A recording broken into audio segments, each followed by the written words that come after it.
You want to build something that matters, something that lasts.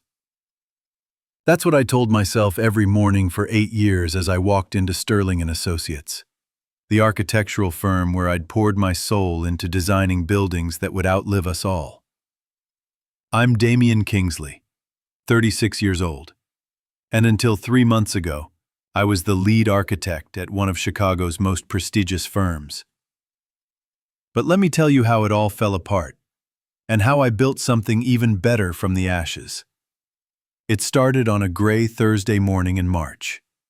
Miranda Sterling, the firm's new managing partner and daughter of the founder, called me into her glass-walled office overlooking Lake Michigan. She'd inherited the company just 6 months earlier when her father passed, and already she had plans that made my stomach turn. "Your designs are too traditional," she said, not bothering to look up from her MacBook. "We need to pivot toward more contemporary aesthetics, something that photographs well for social media, something that wins awards." I'd been with Sterling & Associates since I graduated from the University of Illinois. 8 years of 70-hour weeks, of fighting for every detail that mattered, of creating buildings that weren't just structures but experiences. The children's hospital with natural light flooding every corridor. The affordable housing complex that felt like home, not a warehouse for the poor. The community center that brought together 3 different neighborhoods. "Awards don't make good buildings," I said quietly. "Good buildings make good buildings." Miranda finally looked up, her expression sharp. "Awards bring clients, Damien. Clients bring revenue. Revenue keeps us in business." She slid a tablet across the desk. On the screen was a sleek, angular monstrosity that looked like it had been designed by an algorithm. All glass and steel, no soul, no connection to the community it would supposedly serve. "This is the direction we're heading.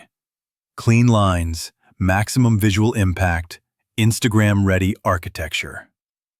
I stared at the image, feeling something die inside me. "What about the Morrison School project? We're 3 months into design development. Kevin Chen is taking over. He understands our new vision better." Kevin Chen. Fresh out of graduate school, full of trendy ideas and zero understanding of what it meant to create spaces where real people lived real lives. He'd been at the firm for exactly 6 months and had never seen a project through to completion. "I've been working on Morrison for 2 years, I said.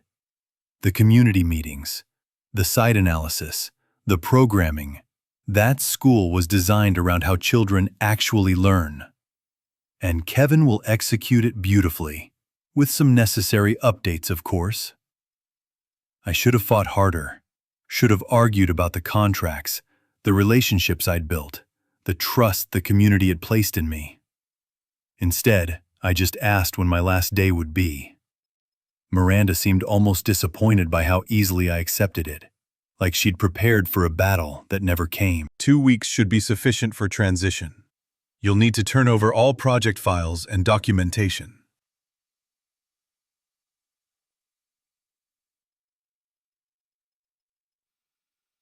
I nodded and left her office. Through the floor-to-ceiling windows, I could see the skyline I'd helped shape. The residential tower on Randolph where I'd insisted on balconies for every unit. The mixed-use development in Pilsen where I'd fought to preserve the neighborhood's character while adding modern amenities. All of it felt very far away, suddenly.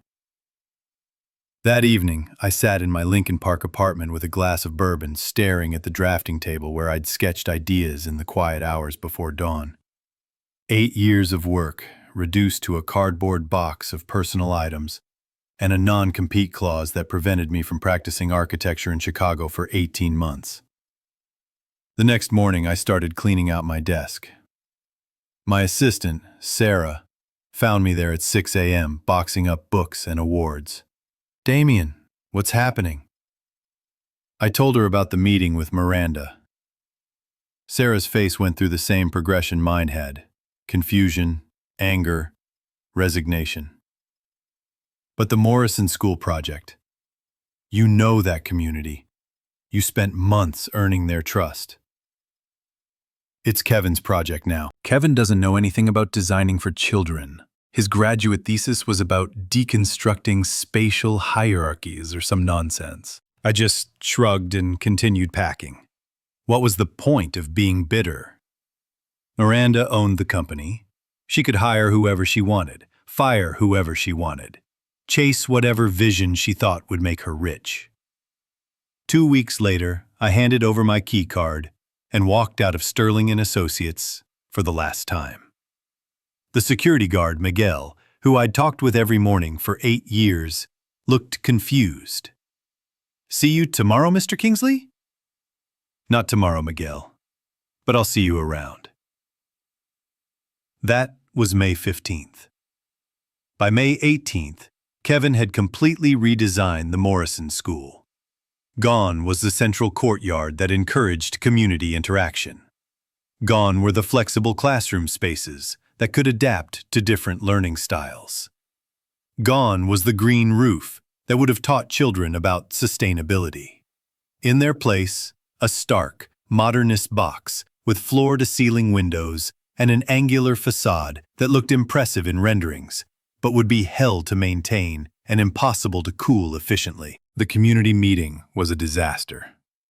Parents and teachers who had spent 2 years working with me on the design were confused and angry.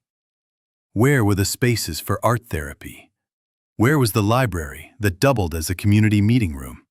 Where was the playground designed specifically for children with mobility challenges? Kevin's response, according to Sarah, who still worked at the firm, was that the new design was more architecturally significant and would attract national attention. The parents didn't want national attention. They wanted a school that worked for their kids. 3 weeks after I left Sterling & Associates, I got a call from Marcus Webb, the Morrison School principal. He was direct, the way only a man who'd spent 30 years dealing with bureaucracy could be. "This new design is garbage, Damien. Kevin doesn't listen, doesn't understand what we need. The school board is getting cold feet about the whole project." "I'm sorry to hear that, Marcus, but it's not my project anymore." What if it was? I was standing in my apartment, looking out at the construction site where a new residential tower was going up. Generic, efficient, forgettable. I can't practice in Chicago for 18 months. Non-compete. What if you weren't practicing? What if you were consulting, educational consultant, helping communities understand their spatial needs? I'd never considered that loophole. Consulting wasn't architecture, technically. It wasn't signing drawings or pulling permits. It was just helping people figure out what they actually needed before they hired an architect. I'd need to think about it. Think fast. The school board meets again next week. If they don't see a better path forward, they're going to cancel the project entirely. 30 years I've been trying to get that school rebuilt, Damien. 30 years. That night, I called my cousin Jake, who practiced contract law downtown. He reviewed my non-compete agreement with the thoroughness that had made him one of Chicago's most expensive attorneys. "It's enforceable," he said finally.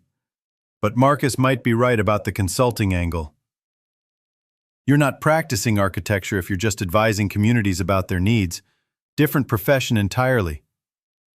But I'd be working on the same project. A project that Sterling & Associates completely redesigned. Legally, it's not the same project anymore. You'd be starting fresh." I spent the weekend walking through the Pilsen neighborhood, where the Morrison School sat like a wound in the community. The existing building, built in 1967, was falling apart. Broken windows covered with plywood, a roof that leaked every time it rained, classrooms that were either freezing or sweltering, depending on the season. The children deserved better. The community deserved better. On Monday morning, I registered Kingsley Community Consulting, one-person firm specializing in helping communities articulate their spatial needs and navigate the design process. My first client, the Morrison School Parent-Teacher Association. I hadn't planned to speak, hadn't prepared remarks, but as I walked to the front of the room, I saw faces I recognized, parents I'd met during the original community meetings, teachers who had shared their dreams for what education could look like in the right space. The school board meeting was packed. Parents, teachers, community members who had been part of the original design process. Kevin was there too, looking nervous in his expensive suit, clutching a portfolio of renderings that showcased his architecturally significant design. I sat in the back, listening as the board reviewed the budget overruns and community complaints. Kevin's design was 30% over budget and included materials that wouldn't last 5 years in Chicago weather. The parents' concerns were dismissed as resistance to contemporary design. When they opened the floor for public comment, Marcus stood up. "We have a consultant here tonight who's been working with the PTA to better understand our needs. Damian Kingsley." I hadn't planned to speak, hadn't prepared remarks, but as I walked to the front of the room, I saw faces I recognized. Parents I'd met during the original community meetings, teachers who had shared their dreams for what education could look like in the right space. "Good evening. I'm not here to criticize anyone's design.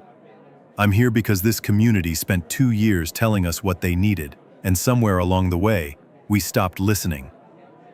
I pulled out my phone and showed photos I'd taken during those original meetings. Children drawing pictures of their ideal classroom, parents talking about drop-off and pick-up logistics, teachers explaining how different students learned in different ways. A school isn't just a building, it's the foundation of a community, and this community has been very clear about what that foundation should look like. I didn't attack Kevin's design directly, didn't need to. I just reminded everyone what they had originally asked for, and asked a simple question: does the current design serve those needs? The room was quiet for a long moment. Then Mrs. Rodriguez, whose daughter would be in the school's special education program, stood up. The original design had spaces for occupational therapy, quiet rooms where children could go when they felt overwhelmed. I don't see those in the new drawings.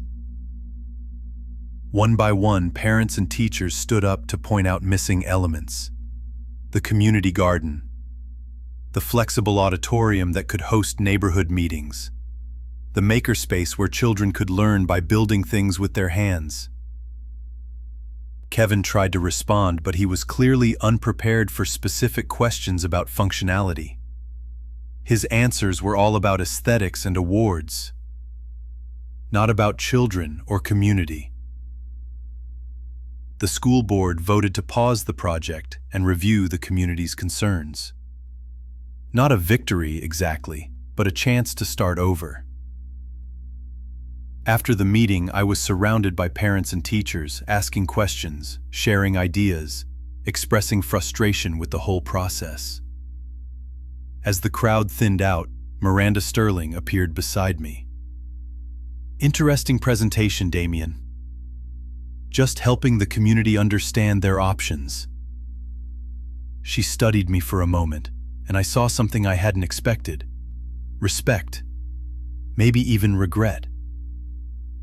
"You know this is going to cause problems for my firm. That's not my intention. I'm just consulting." "Right, consulting." She turned to leave, then paused. "For what it's worth, your original design was good.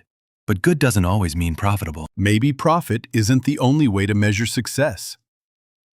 She didn't respond, just walked away into the parking lot where a black Mercedes waited. Over the next month, I worked with the Morrison community to document exactly what they needed from their school. Not what looked good in magazines, but what would actually improve children's lives. We held workshops in living rooms and church basements. We toured other schools to see what worked and what didn't. The community was energized in a way I'd never seen before. When people feel heard, when they believe their input matters, they'll move mountains. Meanwhile, Sterling and Associates was hemorrhaging clients. Word had gotten out about the Morrison debacle, and other communities were starting to ask harder questions about their own projects. The affordable housing development in Bronzeville was delayed when residents complained that the design looked more like a prison than a home. The library renovation in Rogers Park was put on hold when the neighborhood association demanded more community input. Sarah, who had finally quit Sterling and Associates to join my consulting firm, brought me updates from former colleagues. Kevin was working 18-hour days trying to fix the Morrison design, but he was solving the wrong problems, making cosmetic changes when the community needed fundamental rethinking. Miranda's getting desperate, Sarah told me over coffee. She's losing projects left and right, and the awards she's chasing don't pay the bills. I didn't take satisfaction in Sterling's troubles, but I did feel vindicated in believing that good design started with listening to the people who would actually use the spaces. 6 weeks after the school board meeting, the Morrison PTA hired a new architectural firm, a small practice run by 2 women who specialized in educational design. Their first act was to hire Kingsley Community Consulting to help them understand the community's needs. The new design looked nothing like Kevin's modernist monument. It was warm, functional, flexible. It incorporated every element the community had requested, plus a few innovations they hadn't thought to ask for. Solar panels that would serve as both energy source and teaching tool. A greenhouse that connected to the cafeteria's farm-to-table program. Flexible walls that could open classrooms to the outdoors during good weather. It was architecture that served people, instead of asking people to serve it. The groundbreaking was scheduled for September. 2 weeks before the ceremony, I got a call from an unknown number. "Damien, this is Miranda Sterling." I was surprised she was calling directly instead of having a lawyer do it. "Miranda, how can I help you?" "Sterling and Associates is filing for bankruptcy. I'm liquidating the firm's assets." I didn't know what to say. Part of me felt bad for her. Inheriting a business and watching it collapse couldn't be easy. But mostly, I felt sad that it had come to this. "I'm sorry to hear that." "Are you? Really?" The question hung in the air. Was I sorry? Or was I satisfied that the market had punished her approach to architecture? "I'm sorry that it ended this way," I said finally. "I would have preferred that we found a way to work together. I want to offer you something. The firm's client list, our project files, our reputation, what's left of it. You could take over the remaining contracts, rebuild the practice your way." It was tempting. Sterling and Associates had been prestigious once, had connections I'd spent years building. But taking over would mean compromising the independence I'd found as a consultant. "That's generous, but I'm happy with what I'm building now. Community consulting doesn't pay like architecture, Damien. You're leaving money on the table." Maybe money isn't the only way to measure success. I was echoing her words from the school board meeting, and we both knew it. She was quiet for a long moment. "You know what the ironic thing is? The work you're doing now, it's exactly what my father built this firm to do. Serve communities, not chase trends. It's not too late to go back to that. It is for me, but maybe not for someone else." The bankruptcy auction was held on a cold October morning. I went out of curiosity more than anything else. Sterling and Associates furniture, equipment, and files sold for pennies on the dollar. The company that had employed me for 8 years, that had shaped Chicago's skyline for decades, reduced to lots in an auctioneer's catalog. Miranda was there, watching from the back of the room as strangers picked through the remains of her inheritance. She looked smaller than I remembered, diminished. After the auction, she approached me in the parking lot. "Damien, I owe you an apology. I was so focused on making my mark that I forgot what actually mattered. We all make mistakes. Some mistakes are bigger than others." She handed me a business card. "I'm moving to Portland. Going to work for a non-profit that designs affordable housing. Starting over. That sounds like meaningful work. It does, doesn't it? She almost smiled. Maybe I'll finally understand what you were trying to tell me. 6 months later, Kingsley Community Consulting had grown to 5 employees. We were working with communities across the Midwest, helping them articulate their needs and find architects who would listen. The Morrison School was under construction, on time and on budget. 3 other school districts had hired us to help with their own projects. We weren't getting rich, but we were doing work that mattered. Work that would outlast trends and awards and quarterly profit reports. On a warm spring evening, I stood in the skeleton of the Morrison School's main hallway, watching construction workers pour concrete for what would become the community garden's foundation. Marcus Webb found me there, hard hat in hand. Looking good, isn't it? Better than good. It's going to be exactly what the community asked for. You know, when you first left Sterling and Associates, I thought we'd lost our chance at a decent school. Funny how things work out. I thought about that as I drove home through the city I'd spent years helping to shape. Sometimes, the best revenge isn't revenge at all. Sometimes it's just building something better and trusting that people will recognize the difference. The Morrison School opened on schedule the following fall. The dedication ceremony was everything Kevin's modernist monument never could have been. A celebration of community, of children, of the belief that good design starts with listening. I still drive past the empty lot where Sterling and Associates used to have their offices. The building was torn down last month to make way for condominiums. Generic, efficient, forgettable. But 3 blocks away, children are learning in classrooms filled with natural light, playing in gardens they helped design, discovering that the spaces around us can nurture dreams instead of just containing them. That's the kind of architecture that lasts. That's the kind of success that matters. And that's a story worth building on.